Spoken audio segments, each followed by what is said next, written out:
Halo guys, bersama saya lagi dalam Alright Nopot Channel. Gagal habis sahabat-sahabat semua. Cobaan geng kerangga.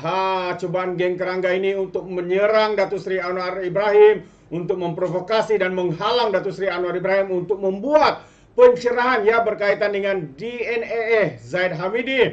Akhirnya ya memalukan diri mereka sendiri, dan bukan itu saja, mereka koyak habis menjadi histeria, berteriak-teriak seperti kerangga di hutan sana, sahabat-sahabat semua. Jadi sekali lagi hari ini, kalau sebelum ini kita mendengarkan pencerahan daripada Lokman Adam, sekali lagi hari ini saya membawakan Anda ya pencerahan daripada Brother Iswardi ya berkaitan dengan isu geng-geng kerangga, geng-geng sapu bersih ini koyak habis di parlimen, sahabat-sahabat semua. Sekarang ini masih lagi trending, dikatakan, dihebohkan, diperkatakan di media sosial, di mana platform seperti TikTok, Twitter, Facebook, YouTube, dan sebagainya. Jadi hari ini sekali lagi saya mau membawakan untuk mendengar ya pencerahan daripada Brother Iswardi berkaitan dengan isu ini. Oleh pendakwa raya dalam kes ini. So rayuan itu berlaku, proses itu berlaku. Jadi kalau kita nak menuduh benda itu tidak benar, tidak boleh, ini adalah campur tangan sebagainya, dia melalui proses-proses mahkamah. Jadi kalau ini dikatakan campur tangan, ini dikatakan tidak benar, ini dikatakan tidak betul. So bagaimana pula dengan kes Muhyiddin Yassin? Kenapa tak ada orang persoalkan kes Muhyiddin Yassin? Itu saya pelik tu. Kenapa tak ada orang persoalkan kes Muhyiddin Yassin? Kalau dikatakan kes Zahid itu sebagai campur tangan Perdana Menteri, yang menggugurkan kes itu bukannya Peguam Negara sekarang. Perdana Menteri sebut tadi, Anwar Ibrahim sebut di dalam parlimen, yang membuat keputusan untuk menggugurkan kes tersebut adalah Idris Harun, iaitu Peguam Negara sebelum ini. Peguam Negara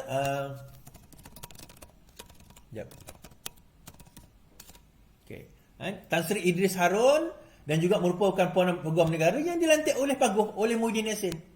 Beliau yang melantik, dan beliau yang mengambil keputusan untuk menggugurkan. Nah, adakah itu ada foul play kat situ? Kalau dia kata tak, mungkin itu atas desakan, mungkin itu desakan Muhyiddin Yassin. Sebab nak menyalahkan Anwar Ibrahim, mungkin. Sebab itu atas bidang kuasa Peguam Negara. Yang itu kita akan tengok sekejap lagi. Yang itu kita akan tengok sekejap lagi. Baik, saya nak habiskan dulu ada beberapa perkara ni.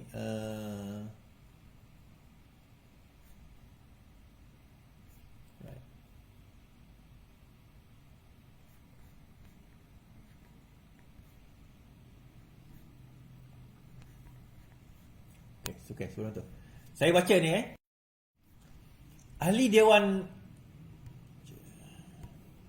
Ahli Parlimen PN keluar Dewan protes dakwaan Anwar. Wakil PN keluar beramai-ramai meninggalkan Dewan Sidang Raya petang ini setelah Perdana Menteri mengecam Razi Jidin kerana ketawa ketika penjelasan mengenai kes Zahid Hamidi.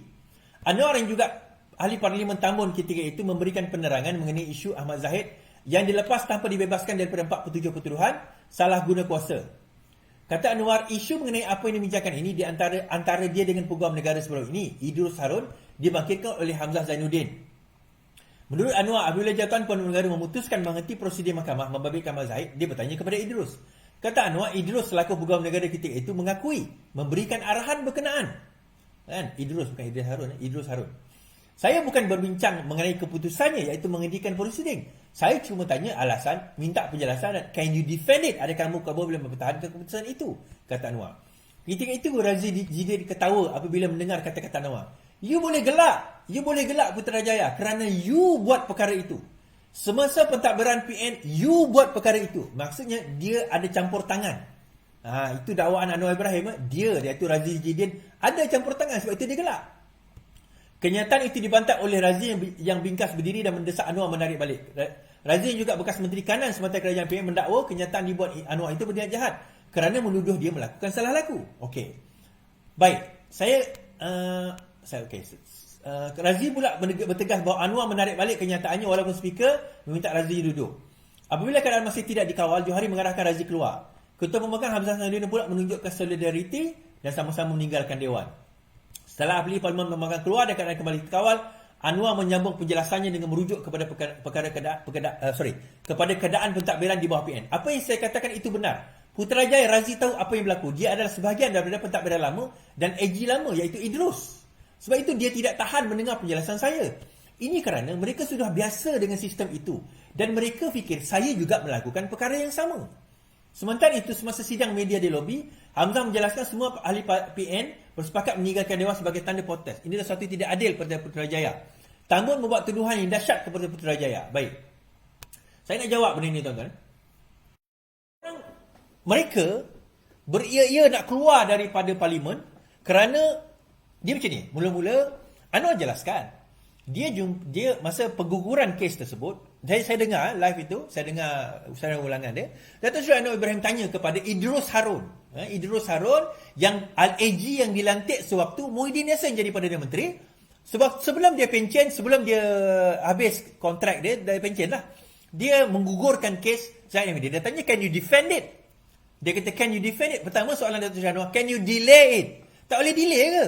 Dia kata tak boleh, saya kena lakukan sekarang sebelum dia letak jawatan. Can you defend it? Dia kata boleh. Now, masa dia cakap macam tu, Putrajaya gelakkan dia. Putrajaya gelak. Kah. Dia kata, tak adalah macam tu. Okey, kemudian Anwar kata, iyalah sebab engkau buat macam tu. Kemudian Razif kata, tarik balik. Ini adalah satu tuduhan jahat. Nah, soalan kita, kalau yang itu dikatakan sebagai tuduhan jahat terhadap Razif Jidin, kenapa tidak pula kita katakan itu satu tuduhan jahat terhadap Perdana Menteri? Kenapa tidak dikatakan gelak itu, tuduhan itu yang mengatakan seolah-olah Perdana Menteri yang campur tangan satu tuduhan jahat. Tapi bila balik kepada pembangkang, dikatakan itu satu tuduhan jahat. Dan mereka protes keluar. Itu soalan kita. Anwar kata, saya tahu sebab ini sistem yang kamu buat. Saya tak buat, kamu yang buat. That's why kamu gelak. Sebab kamu tahu, kamu buat. Kamu yang lakukan perkara tersebut. Dia kata ini satu tuduhan jahat. Sebab Anwar berani kata, Datuk Seri Anwar Ibrahim berani kata, kerana itu adalah kaedah pentadbiran PN selama mereka memerintah. Itu kaedah dia. Mereka boleh ugut, mereka boleh tarik, mereka boleh kata kalau kamu tak ikut kami, kalau kamu tak ikut lompat, kami akan dakwa. Kalau kamu lompat, kami akan tarik balik. Tuan-tuan ingat kes Xavier. Apa jadi kes Xavier? Yang budak dia dan dia dikatakan rasuah itu sewaktu zaman PN dia lompat. Apa jadi kat kes itu? Apa jadi kes orang kata Musa Aman 46 kes? Apa jadi pada kes itu? Bagaimana dengan beratus kes daripada UMNO yang digugurkan? Termasuk ada beberapa kes di dalam kaum kerabat Najib yang digugurkan pada zaman Perikatan Nasional. Yang itu bagaimana? Persoalan kita juga, kalau sekiranya Idrus Harun berani menggugurkan kes Zahid Hamidi, mungkin ini saya tak menuduh AG tapi dia kena jawablah. Dia sebelum saja dia nak turun, dia gugurkan. Sebelum saja dia bersara, dia turunkan. Adakah itu kaedah untuk sabotaj kerajaan sekarang ini? Saya nak bagi tahu bagaimana AG boleh meluluskan satu pertuduhan yang defektif terhadap Muhyiddin Yassin, tuan-tuan. Bos yang melantik dia dulu. Tuan-tuan, nak buat charges ni, nak buat pertuduhan ni, benda paling asas dalam nak belajar undang-undang. Siapa belajar undang-undang? Membentuk pertuduhan, forming the charge. Bahawasanya kamu pada sekian tarikh, sekian masa telah melakukan kesalahan sekian, di tempat sekian, di bawah akta sekian yang akan membawa kepada hukuman sekian. Benda ini adalah benda paling asas dalam, kalau kita belajar undang-undang, nak jadi lawyer, nak jadi AG, nak jadi apa, benda paling asas. Tapi bagaimana dalam kes high profile Muhyiddin Yassin, keempat pertuduhan itu boleh defektif? Siapa AG pada waktu itu kalau bukan Idrus Harun? So kalau kamu nak menuduh bahawa ada sabotaj, adakah PN sekarang menuduh bahawa Idrus Harun itu telah sabotaj kerajaan Perikatan Nasional? Itu soalan kita. Sebab PM kata, saya tak tahu, saya tak campur tangan. Azalina sendiri sebut di dalam parlimen, dia kata budi bicara peguam negara. Jadi seolah-olah PN sekarang ini mengatakan, menuduh dua perkara. Satu, dia menuduh Datuk Seri Anwar Ibrahim campur tangan. Adakah mereka menuduh itu kerana mereka ada pengalaman dalam campur tangan? Itu soalan kita. Itu yang ditujukan oleh Datuk Seri Anwar kepada Razif Jidin. Adakah kamu ada kerana kamu tahu, kamu yang buat benda itu dahulu? Kamu yang buat benda itu dahulu. Yang kedua, kalau kita tengok bagaimana benda yang paling asas dalam kes high profile boleh jatuh kes itu kerana form charges. Tak masuk bicara tu tuan-tuan. Muhyiddin Yassin boleh jatuh kes. Yang itu kenapa tak ada orang yang cakap apa? So, boleh tak kita kata PN telah bersetuju? PN telah bersetuju konspirasi ini sebenarnya dilakukan oleh bekas Peguam Negara Idrus Harun. Forming the charge is easy, tuan-tuan. It's very easy. Siapa yang belajar undang-undang, yang masuk dalam AG Chambers, AGC, menjadi DPP, benda tu paling asas. Saya bukan nak menuduh, tapi impliedly seolah-olah itu tuduhan PN bukan kepada Datuk Seri Anwar Ibrahim, tapi kepada AG Idrus Harun. The same person dalam tahun yang sama menggugurkan kes Muhyiddin Yassin kerana bukan dia gugurkan, peguam hakim yang gugurkan, betul. Tetapi kenapa hakim gugurkan? Kerana charges yang dia buat tu salah. Dia umpama kita nak masuk rumah, kita dibagi kunci, tak boleh masuk kerana kunci tu salah. Sebelum masuk rumah kena kunci dulu. Kunci salah, macam mana nak masuk? Tak masuk bicara lagi, tuan-tuan. Pertuduhan pun dah salah. Bukannya Muhyiddin Yassin itu tidak bersalah. Dia beza. Muhyiddin Yassin bukan tidak bersalah, tetapi pertuduhan itu tidak lengkap untuk nak, bukan tidak lengkap, tidak, ialah pertuduhan itu tidak betul untuk nak masuk dalam pertuduhan pun. Dan bukan setakat dia dilepaskan, tetapi dia dibebaskan. Agak pelik lah biasanya kalau dalam, bukan tak pernah berlaku, charges defektif ni ada. Tetapi biasanya kalau charge itu defektif, biasanya hakim akan bagi DNAA, discharge not amounting to acquittal. Dilepas tapi tidak dibebas. Itu biasa. Tapi tiba-tiba dalam kes Muhyiddin Yassin, dilepas dan dibebas. Yang tu tak ada orang buat demo, tak ada orang protes, tak ada orang persoalkan, tak ada demonstrasi, tak ada perbahasan di parlimen. Kenapa yang tu tak ada perbahasan di parlimen, tiba-tiba mengenai Zahid ada perbahasan di parlimen? Kenapa? Dan Perdana Menteri sendiri kata, Azlina sendiri kata, saya nak jawab macam mana? AG tidak menjawab kepada saya. He is not answerable to me. AGC, pejabat peguam negara, AG Chambers, tidak answerable kepada Menteri Kabinet. Sebagaimana Mufti Negeri, Sultan, tidak answerable kepada Menteri Agama di dalam negeri. So, bila kuliah ditarik balik, kuliah seorang ustaz ditarik balik, itu bukan kerja Menteri Agama, itu kerja Majlis Islam. Majlis Islam Negeri tidak bertanggungjawab atau tidak answerable kepada Exco Negeri. Sama juga, AGC tidak answerable kepada peguam, Menteri Agama, Menteri Undang-Undang. Menteri Undang-Undang, dia menguruskan hal undang-undang. Tetapi, bukannya AGC itu di bawah Menteri Undang-Undang. So, Azlina kata, saya nak jawab macam mana? Saya nak jawab macam mana? AGC bukan bawah saya. Dia nak buat apa, itu hak dia. Itu adalah hak dia nak jawab macam mana. Tetapi, apa yang berlaku, tuan-tuan? PN ni bukan dia nak dengar benda tu. PN bukan nak dengar perkara tersebut. Dia tahu, dia tak ada hujah. Dia tahu bahawa dia tidak ada hujah. Dia tidak ada hujah tentang perkara tersebut. Saya bagi contoh, Syed Saddiq. Ini pembangkang punya cerita lah. Syed Saddiq bangkitkan. Dia kata, Fadlina tegur ahli parlimen merengek-rengek dalam Dewan. Fadlina Siddiq hari ini menemplak ahli parlimen tertentu, MUA, yang dianggap gemar merengek-rengek membuat dakwaan sembrono di dalam Dewan Rakyat. Tanpa memetik sebarang nama, Menteri Pendidikan itu menegaskan kerajaan tidak menghentikan sebarang projek berkaitan kepentingan rakyat. Okey? Tidak menghentikan sepanjang projek berkenaan dengan kepentingan rakyat. Baik.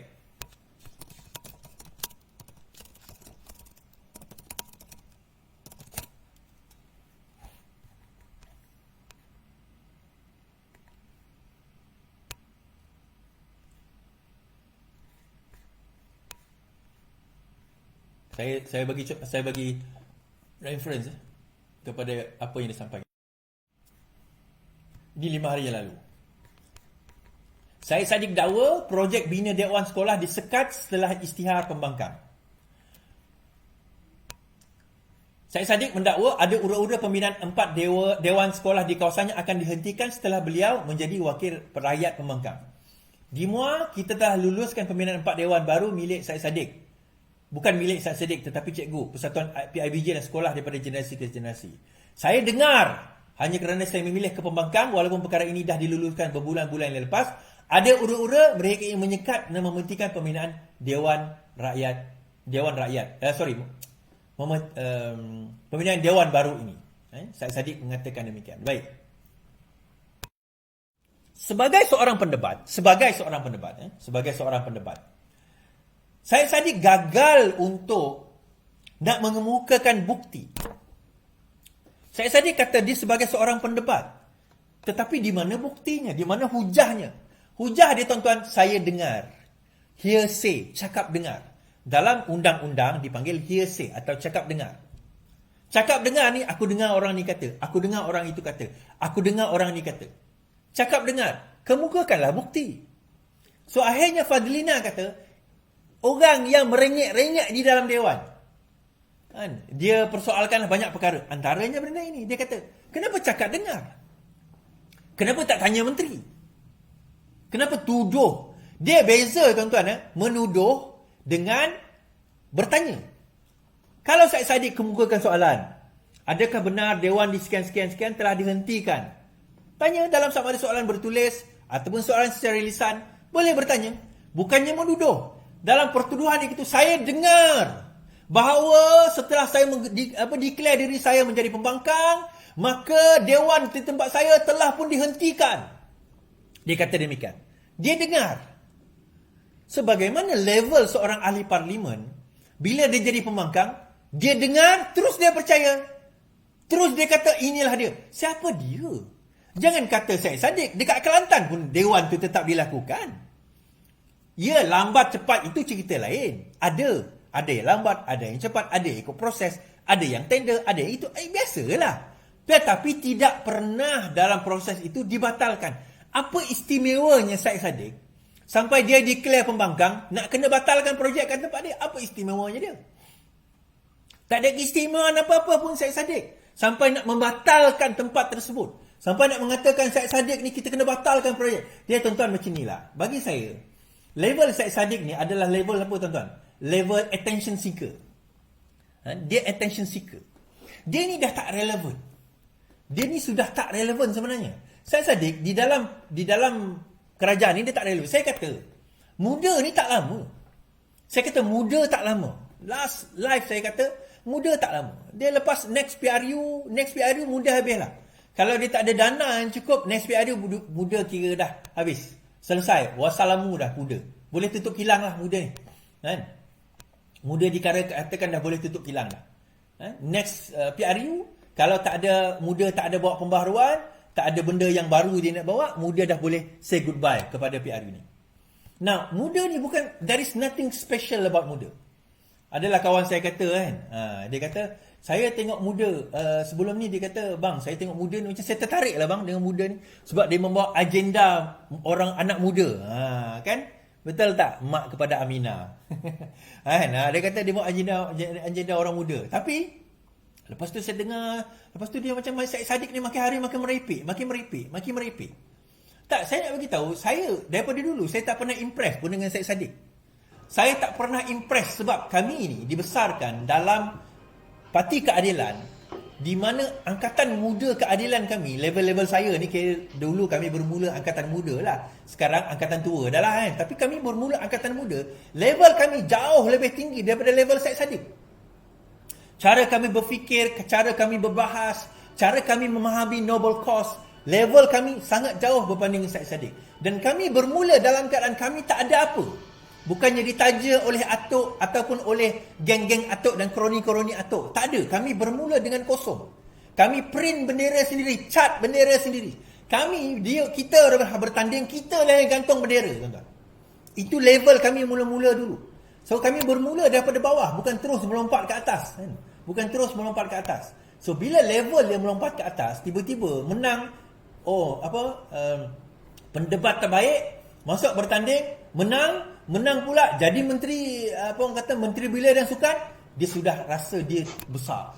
Sudah rasa dia hebat. Dia sudah rasa dia ataslah dia punya pemikiran. Tapi bila saya tengok corak pemikiran dia, there is nothing special about Syed Saddiq. Take away his money, tarik duit dia, tarik orang yang support belakang dia, there is nothing yang Syed Saddiq ada. Literally there is nothing. Terbaik itu dia sahabat semua. Pencerahan daripada Brother Iswandi. Dua perkara berkaitan dengan geng-geng kerangga yang memalukan, cubaan menyerang Datuk Seri, akhirnya mereka sendiri yang koyak rabak sahabat-sahabat semua. Dan satu lagi adalah berkaitan dengan geng pengkhianat muda yang kita nampak hari ini, giat menyerang Datuk Seri Anwar Ibrahim, menfitnah Datuk Seri Anwar Ibrahim, mengatakan campur tangan dan sebagainya. Hakikatnya sahabat semua, mereka ataupun Presiden muda ini sebenarnya hanya mencari perhatian. Ya, apatah lagi baru-baru ini dalam parlimen juga beliau diberus kepalanya oleh Fadlina Siddiq supaya tidak menyebarkan kabar angin. Kabar angin, dan juga Datuk Seri Anwar juga memberus kepala beliau. Jadi terbaik Brother Iswandi, pencerahan yang mantap. Ini sahabat semua, sampai di sini saja. Sekiranya anda mau berikan sebarang komen, anda boleh berikan komen dalam ruangan komen. Tapi ingat, komen dengan cara berhema. Jadi terima kasih, sampai di sini saja. Izinkan saya untuk mengundurkan diri, dan seperti biasa peribahasa mengatakan, tak apapun kangkap, 2 ton keinginan. Dalam bahasa Melayunya, tepuk dada, tanya selera. Sekian saja daripada Alright Nampak Channel. Kita berjumpa lagi. Bye-bye.